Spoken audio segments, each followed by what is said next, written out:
इकडे औषध निरीक्षक पेपर लीक प्रकरणी कारवाईला आता वेग आलाय। या प्रकरणाच्या तपासासाठी मुंबई पोलिसांचं पथक नंदुरबारमध्ये दाखल झालंय।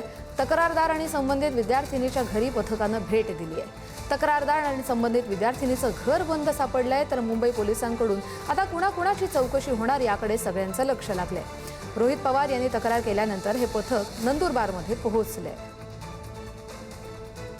मागील 22 मार्च रोजी झालेल्या MPSCच्या अन्न व औषध प्रशासनाच्या जो निरीक्षक पदासाठी जे एक्झाम घेण्यात आली होती त्याच्या पेपर 20 मार्च रोजी फुटला असल्याचा आरोप आमदार रोहित पवार यांनी केला होता। या आरोपानंतर आमदार रोहित पवार यांनी सर्व पुराव्यांसह अन्न व औषध प्रशासनाचे आयुक्त तुकाराम मुंढे यांची भेट देखील घेतली होती। त्यानंतर MPSC कडून देखील या प्रकरणाची सखोल चौकशी केली जाणार असल्याचे आश्वासन देण्यात आले होते आणि याच अनुषंगाने आज नंदुरबार शहरात असलेल्या ज्ञानदीप सोसायटी येथे मुंबई पोलिसांचे पथक दाखल झालं आहे आणि जे विद्यार्थी आहेत ज्यांनी कंप्लेंट दिलेली आहे, फिर्यादी जे विद्यार्थी आहेत त्याच्या घरापर्यंत थेट मुंबई पोलिसचे पथक पोहोचलं आहे आणि आता इथे सखोल चौकशी केली जात आहे। तसेच आपण पाहू शकता या घराच्या समोरच असलेला जो दुसरा घर आहे या घरात राहणारी एक विद्यार्थिनी या परीक्षेत पास झाली आहे।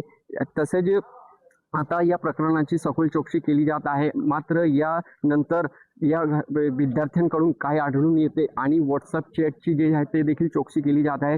मुंबई पोलीस पथक नंदुरबारच्या ज्ञानदीप सोसायटीपर्यंत पोहोचले आहेत। विद्यार्थ्यांच्या घरी आता तपास सुरू आहे। नेमकं या प्रकरणात आणखीन काही कुठले विद्यार्थ्यांचे शिक्षकांचे नाव समोर येतील आणि यांच्यावर काय कारवाई केली जाणार हे पाहणं आता महत्त्वाचे ठरणार आहे। आफ्ताब खान, पुढारी न्यूज, नंदुरबार।